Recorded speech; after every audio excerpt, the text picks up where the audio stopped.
¿Qué tal? Muy buenas tardes. Estamos en debate público. La semana pasada platicamos sobre algunos de los elementos más relevantes del funcionamiento del sistema de justicia acusatorio adversarial en el ámbito penal. Platicamos con el vicefiscal de la zona centro de la Fiscalía General del Estado, el maestro Alejandro Magno González Antonio, sobre las generalidades y algunas cuestiones en particular que determinan el funcionamiento de este nuevo sistema de justicia. Le pedimos la semana pasada que no abandonara el estudio para que pudiéramos seguir platicando sobre este tema, porque si bien es cierto que es importante el contenido jurídico, que es el que finalmente le da forma a todo el funcionamiento de justicia, pues también es muy relevante conocer y entender cómo en este caso el aparato de procuración de justicia se ha ido adecuando y ha ido encontrando los cauces y los mecanismos para hacer posible el cumplimiento de la ley. Vicefiscal, muchas gracias por permanecer aquí en el estudio y pues vamos a seguir platicando. A mí en lo particular, en lo personal, me parece muy relevante platicar de estos temas, entender el funcionamiento y también que creo que es obligación de todos los que de alguna manera conocemos un poco del derecho, trabajamos en él y nos dedicamos a veces en el ámbito académico también a hablar de estos temas, pues dar las pautas para que estos temas se socialicen. La semana pasada en el programa anterior, pues creo que hubo una explicación, y te agradezco mucho, bastante amplia sobre cómo se dan algunos de los elementos que permiten que funcione este sistema, que no necesariamente es delito cárcel, sino que tiene un montón de puertas alternativas a través de las cuales se puede y se debe hacer justicia sin necesariamente llegar a las penas privativas de libertad. En este caso, y sabemos que por la naturaleza de la labor que desempeñas en la Fiscalía General del Estado, pues te ha tocado ser quien materialmente ponga en marcha algunos de estos mecanismos, y quisiéramos que nos pudieras abundar un poco más cómo funciona este sistema cuando una víctima de un delito, cuando a mí me robaron, me golpearon, etcétera, en dónde se da este primer acercamiento con el órgano de procuración de justicia, qué hacen, qué medidas han tomado para hacer también posible que ese nuevo sistema de justicia funcione desde el primer momento.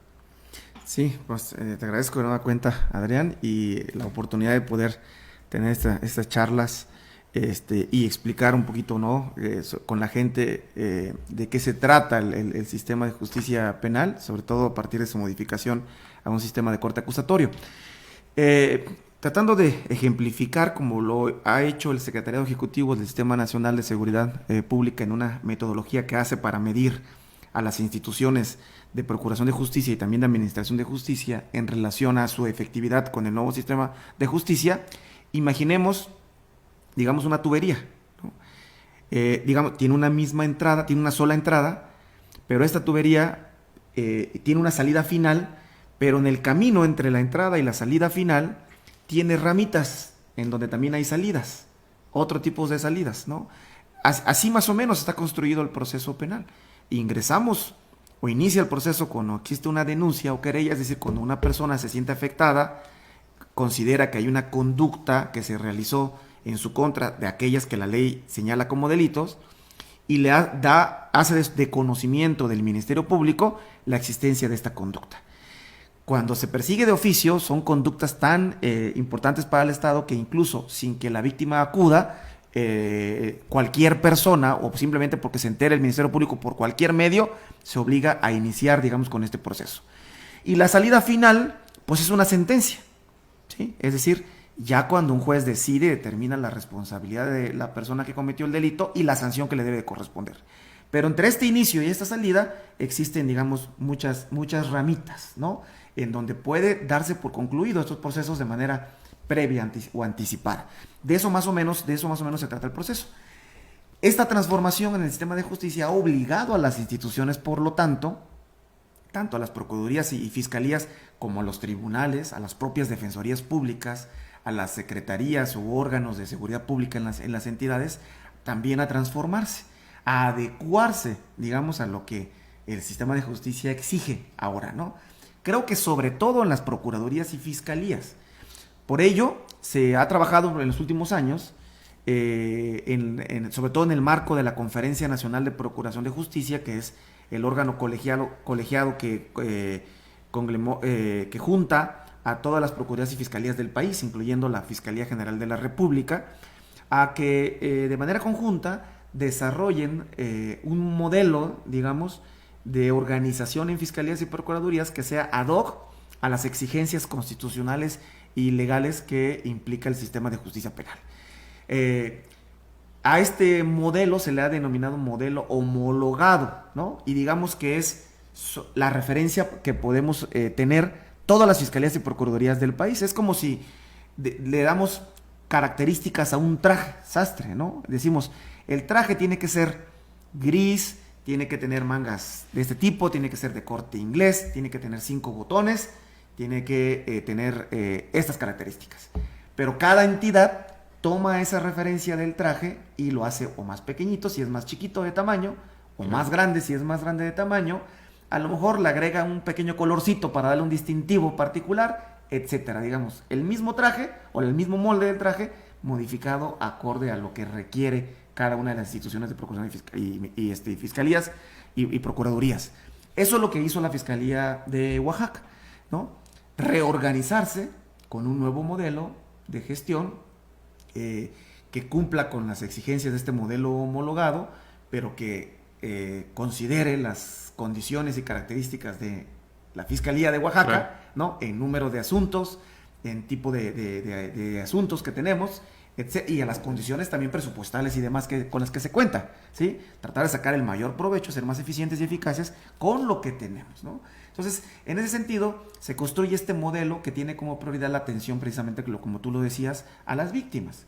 Encontramos en la Fiscalía de Oaxaca hace 2 años, haciendo un registro de ingreso de las personas que llegan a nuestras oficinas, el tiempo promedio que pasaban entre que llegaban a la oficina y eran atendidas por un ministerio público.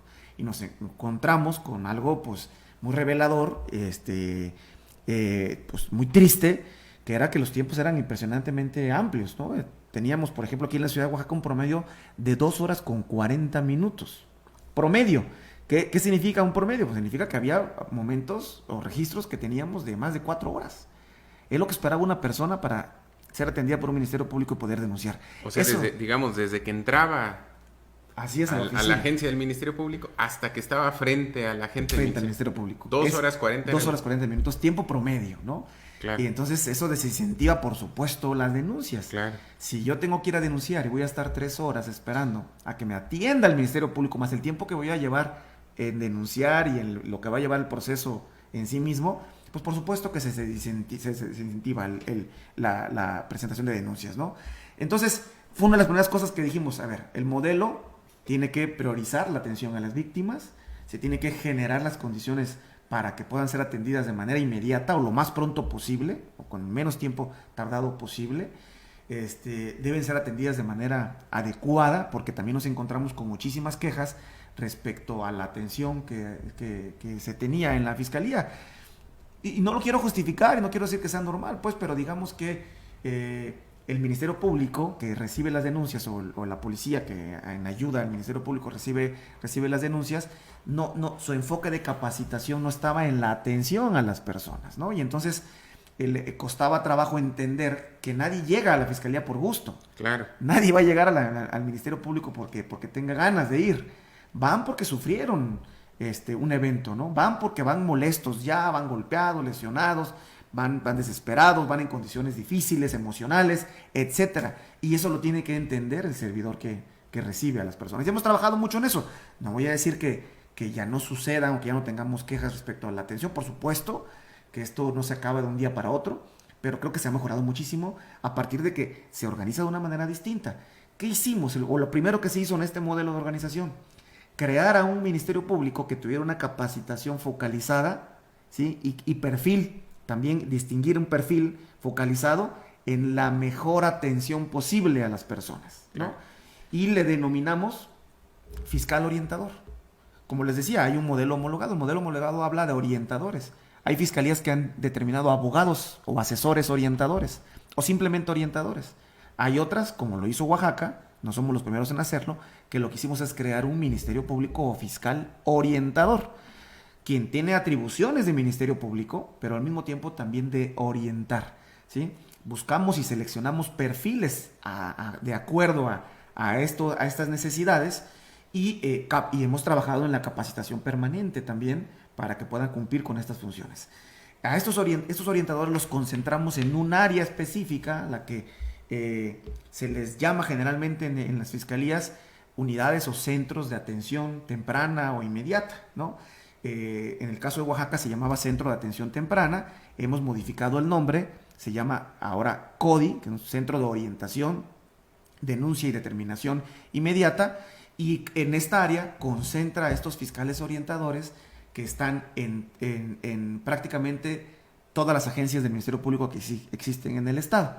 No tenemos presencia solamente en aquellos distritos en donde por el tipo de carga de trabajo que es menor, no logramos justificar poder tener ahí un Ministerio Público más, pero tenemos módulos prácticamente en todos los distritos que tienen un determinado número de carga importante de la Fiscalía del Estado, ¿no? Iniciando con el centro, que es aquí en la ciudad de Oaxaca, en la calle de Arista, que trabaja 24 horas y recibe pues, todas las denuncias de la capital, que dicho sea de paso, pues representa más o menos el 52-53% del total de las denuncias recibidas en la Fiscalía en el Estado, ¿no? La capital es un lugar en el que se reciben, digamos, muchas denuncias, ¿no? Y entonces creamos como primer paso este centro de orientación para que el orientador atendiera más rápido, atendiera mejor a las personas y tuviera la capacidad de explicar lo que platicábamos ya en el programa pasado, que es lo que significan las salidas alternas y particularmente los mecanismos alternativos,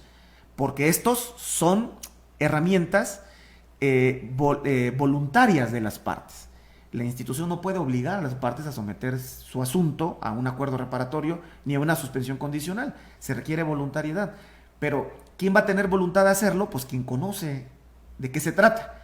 Si el Ministerio Público no tiene la capacidad suficiente de transmitir o explicar de qué se tratan estas figuras, probablemente no va a aceptar la víctima someterse a este asunto. Pero si alguien con la capacidad suficiente explica de qué se trata una salida alterna, de qué se tratan los acuerdos reparatorios o la suspensión condicional del proceso, tenemos mayores posibilidades de que el asunto se canalice y se resuelva a través de esas salidas, ¿no? Cuando llegamos hace 2 años a la Fiscalía General, se derivaban solamente el 1.5% del total de las investigaciones iniciadas en la Fiscalía se derivaban a las áreas de justicia alternativa. Y de esas, menos de la mitad se resolvían. Hoy por hoy, podemos decir que la Fiscalía de Oaxaca es la número 1 en el país en derivaciones de justicia alternativa. Se deriva, en un promedio, entre 22%. Hemos llegado meses a derivar el 27% del total de asuntos que se inician y se resuelve poquito más del 50% de ese total, se resuelve a través de la justicia alternativa, lo que nos hace, insisto, ser la Fiscalía número 1 del país en este rubro en específico. Claro. Estamos resolviendo y mucho de los asuntos a través de estas vías, ¿no?, de justicia alternativa, y en gran medida esto se debe precisamente a la creación de esta figura del fiscal orientador, que es el primero en recibir a una víctima, ¿no? En términos claros y ejemplificativos, si yo quiero presentar una denuncia, acudo a la agencia del Ministerio Público y quien me va a recibir, quien tendría que recibirme, quien tiene que ser la primera cara que yo voy a ver, es un fiscal orientador. Claro. Y este fiscal orientador me tiene que recibir de manera inmediata y me tiene que atender bien y me va a explicar si el delito por el que voy a denunciar procede de la justicia alternativa, de qué se trata. Y si yo acepto, va a derivar mi asunto con los facilitadores para que se traten de resolver a través de la justicia alternativa. Y si no acepto o el delito que voy a denunciar no es de los que se puedan resolver a través de estas herramientas, entonces me va a canalizar con un Ministerio Público de investigación. Es decir, un Ministerio Público con otro perfil, claro, con otras capacidades, que lo que tiene que hacer es investigar y judicializar mi asunto frente a los jueces para buscar la sanción correspondiente. Hoy en día ese tiempo de espera que decías que era de 2 horas 45, ¿a cuánto se ha reducido? El tiempo promedio que tenemos en la capital es de 5 minutos. En las regiones varía, digamos, un tiempo promedio general en todo el estado, andamos cerca de los 8 minutos. Lo que significa que hay días que es de manera inmediata. Y habrá días, cuando tenemos mucha gente, cuando por ahí algunas días difíciles, digamos, Claro. vamos a tener registros de 25 minutos, 30 minutos máximo.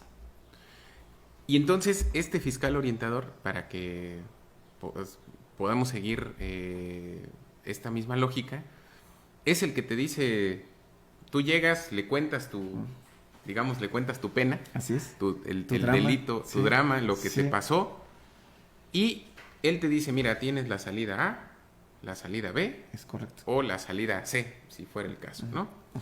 Esto ocurre en este Centro de Orientación, Denuncia y Determinación. Así es, en Oaxaca.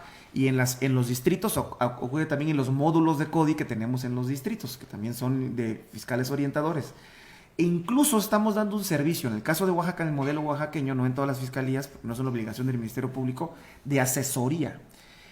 Tenemos al día, en Oaxaca, por ejemplo, por tomar un distrito, ¿no? La capital, que es donde más recibimos gente.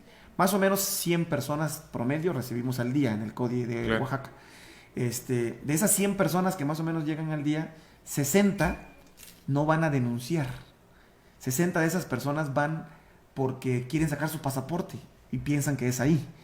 Que tienen un asunto de carácter civil o de carácter familiar, por ejemplo, quieren demandar una pensión alimenticia y piensan que es ahí.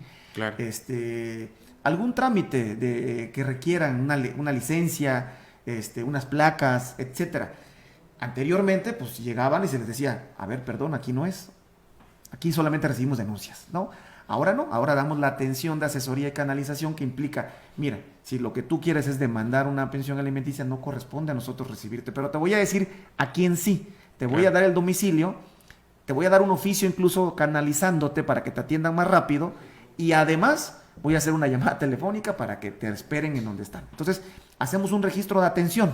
Claro. Es decir, nosotros lo contamos como parte de nuestro trabajo, hacemos un registro de atención, le damos seguimiento y le damos conclusión una vez que fueron recibidos en el área del Estado o privada, a donde las canalizamos porque era lo que les correspondía, ¿no? Entonces, este es un servicio, digamos, extra que está dando la Fiscalía a través precisamente de los orientadores. Claro, ¿Sí? porque además eso es, si lo vemos desde esta perspectiva, esto es así como una especie de vacío que hay entre todo el sistema de justicia en general, o bueno, no el sistema de justicia, sino creo que a nivel de todas las instituciones del Estado, que no existe una en específico que cuando el ciudadano tiene una duda de, como bien lo decías, qué trámite hacer, a qué autoridad acudir, dónde está esa autoridad,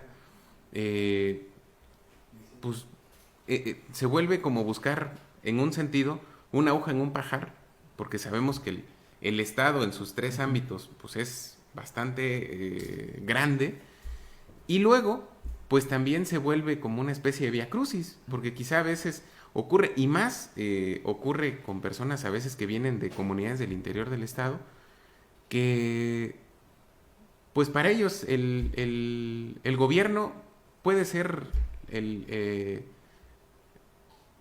la fiscalía que está en Arista, pues, ¿no? Así es. O sea, en Es resumen, correcto. ¿no? Porque saben que ahí está, porque saben que ahí ha estado siempre, y saben que a lo mejor es la puerta que pueden ir a tocar, pero si nadie les dice, oye, fíjate que no es aquí, es allá, y además allá tienes que a lo mejor decir, llevar este documento para que te puedan atender. Así es. Pues creo que al final de cuentas no es, como bien dices, un servicio que sea obligación de la Fiscalía, pero sí es algo que le sirve al ciudadano, que creo que al final es lo que tendría que estar de fondo en esto, ¿no? Así es, como una institución de Estado.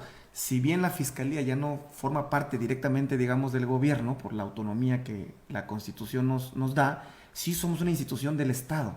Y como tal, nos debemos también, como institución pública del Estado, a los servicios que debe otorgar el Estado. Por eso es que entendemos nuestra función primordial de procurar justicia y principal, claro, y tratamos de concentrar los esfuerzos en ella, pero también entendemos el servicio que la ciudadanía requiere y lo que implica eso.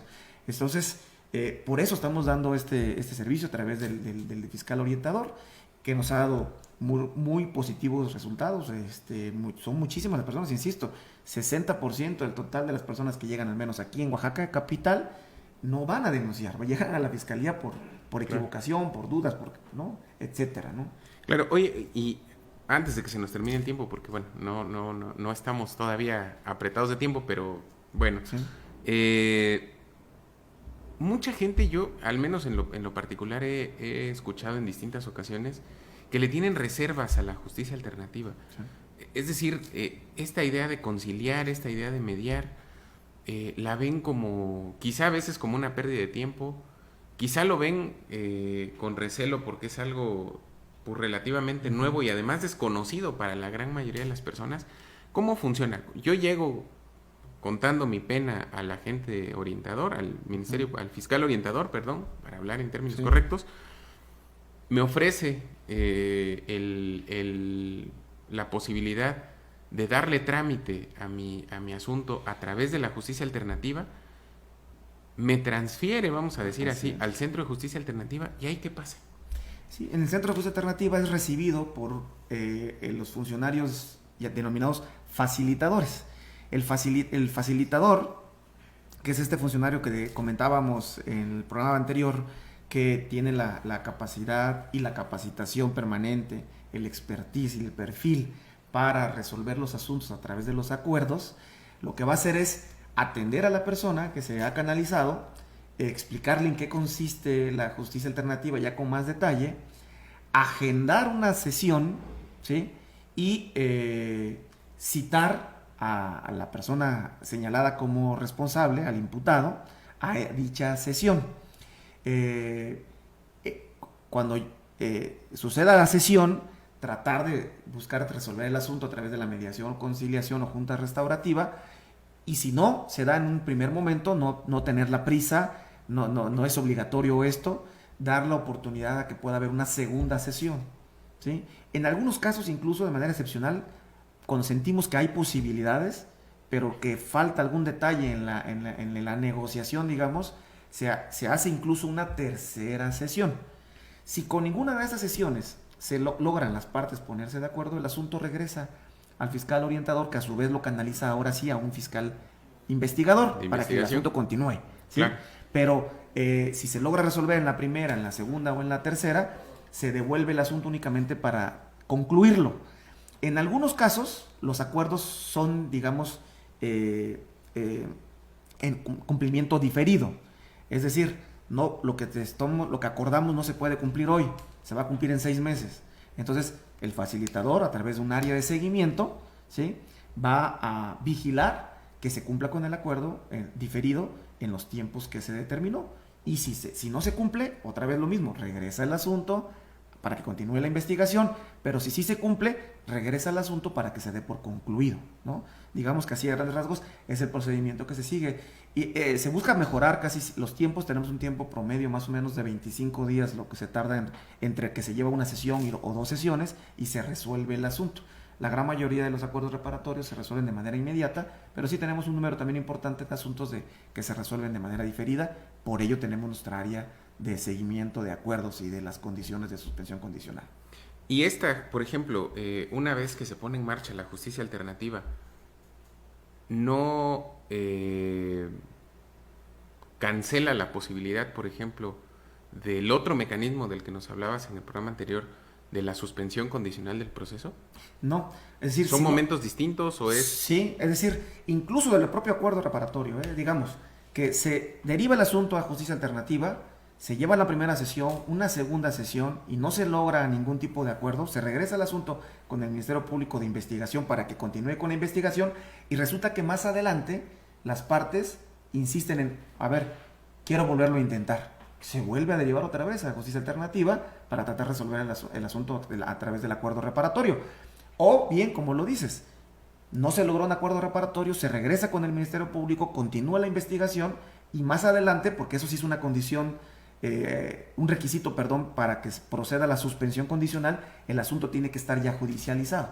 Es decir, ya tuvo que haber conocido el juez del asunto. Y a lo mejor durante la etapa de investigación, cuando estaba solamente con el Ministerio Público, se intentó el acuerdo, no se logró, regresa con el investigador avanza ya conoció el asunto el juez, ya vinculó a proceso el juez y en ese momento se solicita la suspensión condicional. Si procede por el delito de que se vinculó, adelante, se deriva al área correspondiente también para que se resuelva a través de esta figura. Que es a lo mejor cuando se dan cuenta que sí va en serio, ¿no? Así es, exactamente. Que sí sucede, ¿eh? Y sucede, sí es común, digamos, que suceda, tal cual como lo dices, ¿no? De repente las partes, a lo mejor, frente al Ministerio Público, no sienten todavía que el asunto va en serio, como dices. Una vez que se están frente al juez y se les vincula a proceso, por ejemplo, a lo mejor el imputado, a lo mejor se incentiva de otra manera y dice, a ver, sí, mejor sí lo quiero resolver, lo que me está pidiendo la víctima creo que es lo justo y eso es lo que voy a pagar, ¿no? Claro, y vemos todo esto que además pues implica toda una revolución de la forma en la que entendemos la justicia, sí. Pero hay mucha gente que sigue diciendo que esa no es justicia. Uh-huh. O sea, dice, oye, si ya me pegó, ¿por qué me vas a sentar con él a platicar? Uh-huh. ¿Qué le pudiéramos decir a quien opina de esa manera? Que sí, es entendible perfectamente, es un tema también de cultura. Hay muchas personas que la única manera en la que vislumbran a la justicia es la justicia punitiva, ¿no? Claro. La justicia del castigo, de la sanción.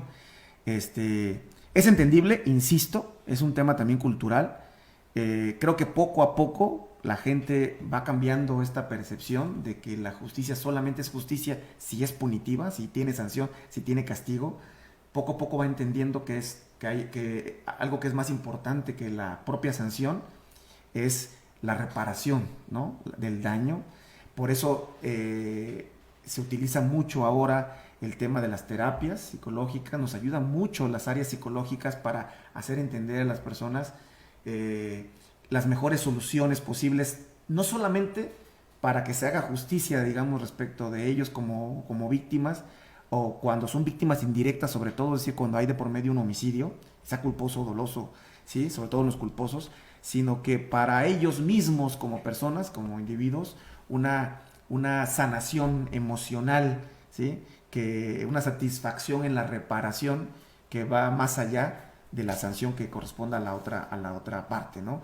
Entonces yo sí insistiría y le diría a las personas que escuchen a los expertos, que se permitan conocer de qué se trata la justicia alternativa, que escuchen a un facilitador cuando se trata de un tema de estos, que se dejen ayudar a través también del apoyo psicológico, ¿no? Y terapias, que entiendan que esto, los expertos que se lo harán saber, ¿sí?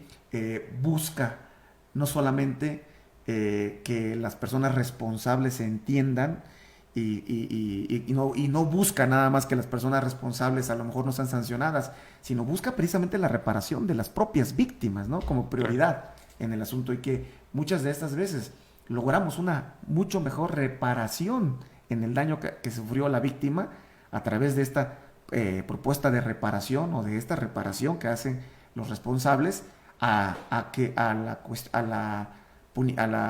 castigo o a la sanción que se le imponga por pasar un tiempo en prisión a una persona, ¿no? Es complicado, pero yo eso pediría solamente, ¿no? Que se permitan conocer de qué se trata, que escuchen al facilitador, que escuchen a una persona que los pueda ayudar, digamos, emocionalmente, como los psicólogos, terapeutas que tenemos nosotros en la institución, y que lo que buscan es eso únicamente, ¿no? Explicar de qué se trata. Y que si de todas maneras no les convence después de todo eso, que no pasa nada, el asunto puede continuar de todas maneras, se regresa a investigación y se continúa sin mayor problema. Claro, pero al final de cuentas hay opciones. Así es. Para que al final la justicia llegue, ¿no? Yo soy de la idea en lo particular de que si la víctima no es reparada, no sirve de nada que alguien esté en prisión, ¿no? Es correcto. De hecho, los datos son impresionantemente fuertes.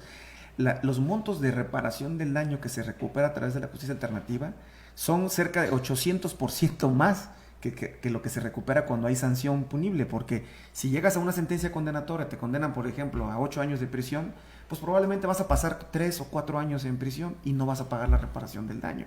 Claro, ¿Sí? Y además arguyendo, diciendo, justificando que pues no tienes recursos. Estás ¿no? en prisión, ¿no? Así es. En cambio, a través de la justicia alternativa, la reparación del daño son cantidades muy importantes. Nada más el año pasado, en el caso de Oaxaca, se recuperaron más de 40 millones de pesos en favor de las víctimas como monto de reparación del daño. O sea, son cantidades importantes de dinero, insisto, no es que sea lo más importante el dinero, el recurso económico como tal, pero forma parte de la reparación, ¿no? Claro. De la mano con la reparación económica van otras cuestiones u otros factores de reparación, pero sí es importante y no tiene nada de malo, ¿no?, que una víctima reciba como parte de esa reparación, claro, una cuestión económica. Claro.